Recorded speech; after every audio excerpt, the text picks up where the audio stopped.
अस्सलाम वालेकुम पाकिस्तानियों, मैं हूं आसिफ जट। अब समझ आई कि जब भी बड़े बुजुर्ग बच्चियों को मिलते थे तो उन्हें नसीब की दुआ, अल्लाह दिए तेरे नसीब अच्छे करे, ये दुआ क्यों देते थे?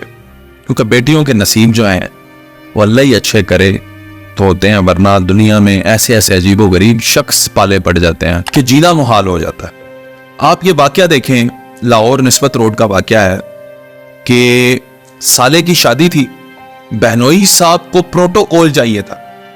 एक तो ये जो हमारे माशरे के अंदर दामाद को प्रोटोकॉल देने का रस्म और रवाज है ना, ये मुझे समझ नहीं आती। मैं खुद भी किसी का दामाद हूँ और वो भी इसी तरह के खानदानी लोग हैं। जब भी उनके पास शुरू के दिनों में हम जाते थे तो मैं हैरान हो जाता था कि ये सारे किस एहतमाम में पड़ जाते हैं। अब फिर मैंने उन्हें ईजी किया कि I am not the person जिसे आप इस तरह ट्रीट करें, मेरे सामने दाल रखा करें, I am comfortable with it. लेकिन ये एक रवैया है, जवाई भाई ने घर आना है जी, ओनू प्रोटोकॉल देना है। क्यों प्रोटोकॉल देना है?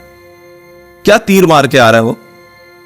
इस प्रोटोकॉल के चक्कर में एक दिन उसको प्रोटोकॉल नहीं मिला। वो प्रोटोकॉल ये था कि उसने बड़ी जो दूल्हे की गाड़ी थी शायद उसमें बैठना था। ये लाहौर निस्बत रोड का गालिबन वाकया है। यहाँ गाड़ी में नहीं बैठा मेरे भाई की, वो जनाब नहीं बिठाया गया तो इतना गुस्से में आया कि उसने पंडाल में से अपनी बीवी को थप्पड़ मार मार कर लेकर जाने लगा। मेरी बहन को हॉल में से थप्पड़ मारता हुआ ले आया। अब माँ बाप हैं, वो देखेंगे जब उनकी बेटी को थप्पड़ लग रहे हैं तो उन्होंने थोड़ा सा रेजिस्ट करने की कोशिश की, जालिम ने बंदूक निकाली, माँ भी मार दी, बाप भी मार दी। पहली दफा बेटी के लिए एक्शन लिया और उनको ही जान से खत्म कर गया। मजीद इंकशाफात इस वाकये के अंदर ये हैं कि उस शख्स ने नशे की हालत में पहले भी उनकी बेटी को 2 से 3 दफा तलाक दे दी हुई है। नशे की हालत में उसने 2 दफा उसको तलाक भी दी है। तो अब क्यों अपनी बच्ची को ऐसे जालिम के साथ भेजता है? क्यों आप लोग इतने बेबस हो जाते हैं और बच्चियों को इतना कमजोर समझते हैं? वापसी का रास्ता क्यों बंद कर देते हैं?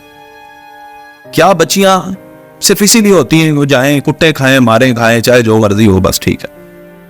अब तुम्हारा जनाजा ही उधर से आना चाहिए। ये जो हमारे बुजुर्गों के कौल है, इन्होंने लड़कियों को बसने में तो बड़ी मदद की, इसमें तो कोई शक नहीं है, बसने में तो बड़ी मदद की, लेकिन जो जुल्म उन्होंने सहे, जो सितम बर्दाश्त किए, शायद आज के दौर में बच्चियों में वो बर्दाश्त है भी नहीं कि वो ये चीजें कर सकें।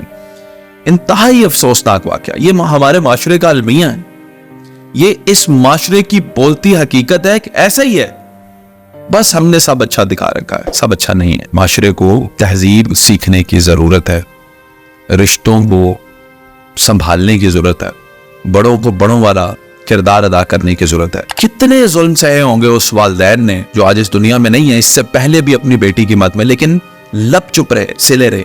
आज जब उनकी बरादरी, उनका सारा घराना इकट्ठा था तो वो थोड़ा सा बोले बेटी के लिए कि हमारी बेटी को थप्पड़ मारते हुए मत लेकर जाओ। कौन देख सकता है?